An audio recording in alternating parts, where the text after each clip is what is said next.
Hello, welcome back to the reading of the poem of the Man God, written by Maria Valtorta, Volume 2. Chapter 182. On his way to Magdala, Jesus speaks to some shepherds. 9th June 1945. Peter comes back only the following morning, and he is more calm than when he left, because he was made welcome at Capernaum, and the town had been cleared of Eli and Joachim. They must have taken part in the plot, because I asked some friends when they had left, and I understood that they had not come back after going to the Baptist as penitents, and I do not think that they will come back so soon. Now that I mentioned that they were present at the arrest, there is much turmoil because of the Baptist capture. I will ensure that the whole world knows about it. It is the best weapon we have. I met also Simon the Pharisee. But if he really is what he appeared to me, I think he is favorably disposed towards us. He said to me, "Tell the master not to follow the Jordan along the western valley. The other side is safer," he said, stressing the words. And he ended, "I have not seen you. I have not spoken to you. Don't forget. And mind that you do in mine what you do in mine, yours, and everybody's interest. Tell the master that I am a friend." And he kept looking up as if he were speaking to the wind. They are always false, also when doing good things, and I will say strange, so that you will not reproach me. But I went and I had a little chat with the centurion, just to ask, "Is your servant well?" And when I was told that he was, I said, "That is good. Make sure you keep him healthy, because they are laying snares for the master." The Baptist has already been captured, and the Roman grasped the idea immediately. A cunning fellow he is. He replied, "Where there is a vexillum, there will be a guard for him, and there will be someone reminding the Jews that no plot is allowed under the sign of Rome, death or the galley being the punishment." They are heathens, but I could have kissed him. I like people who understand and take action. So we can go. Let us go. But all that was not necessary, says Jesus. It was necessary indeed. Jesus says goodbye to the hospitable family, and also to the new disciple, to whom he must have given some instructions. They are alone once again, the Master with his apostles, and they walk along the cool country, along a road which Jesus has taken, much to Peter's surprise, as he wanted to take a different one. We are going away from the lake. We will still arrive in time for what I have to do. The apostles become silent and go towards a little village, a handful of houses spread out in the country. A loud ding-dong of sheep bells can be heard as the flocks are driven towards the pastures on the mountains. When Jesus stops to let a large herd pass, the shepherds point him out and gather together. They consult with one another, but dare no more. Jesus puts an end to their doubts by walking through the herd, which has stopped to graze the thick grass. He goes straight to caress a little shepherd, who is standing towards the center of the woolly, bleating mass of sheep. He asks the boy, "Are they yours?" Jesus knows very well that they are not the boy's, but he wants him to speak. "No, Lord, I am with those men, and the herds belong to many owners. We are all together for fear of the bandits." "What is your name?" "Zacharias, the son of Isaac. But my father died, and I work as a servant because we are poor, and my mother has 3 more sons younger than I am." "Has your father been long dead?" 3 years, Lord, and since then I have never smiled, because my mother always weeps, and I have no one who caresses me any more. I am the firstborn, and my father's death has made a man of me, while I was still a child.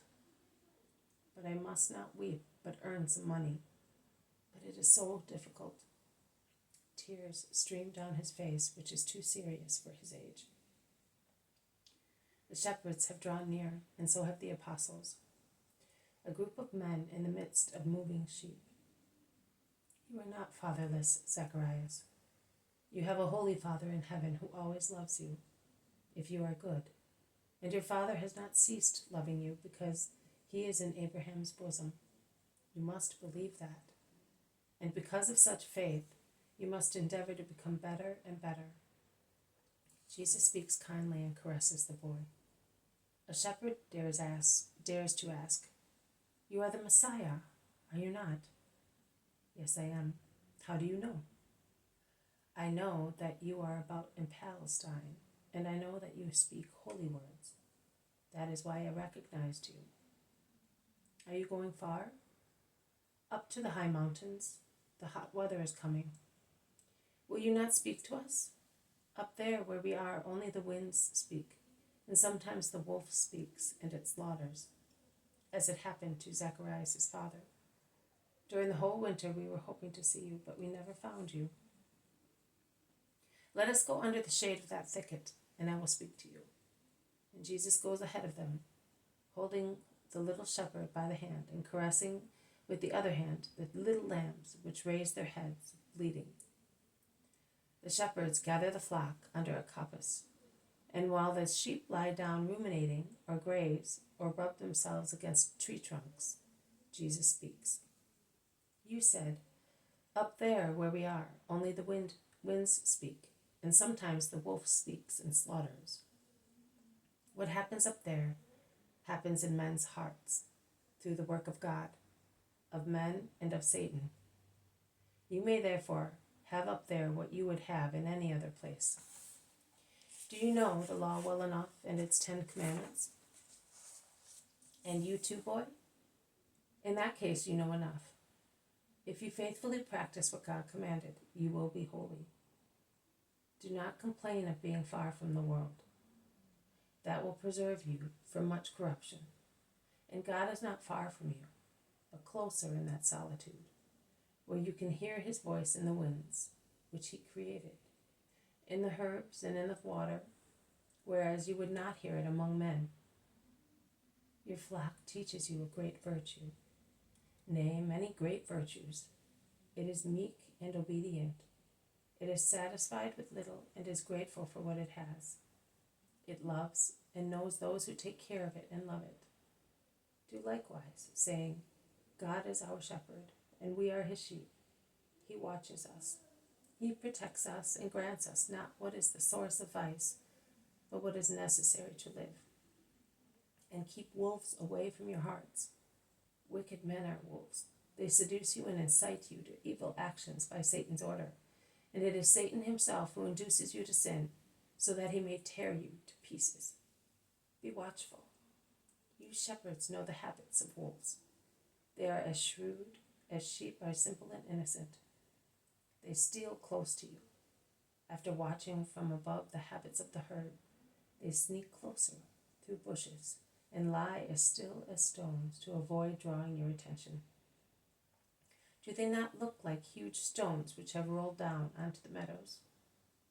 Then, when they are sure that no one is watching, they spring and bite.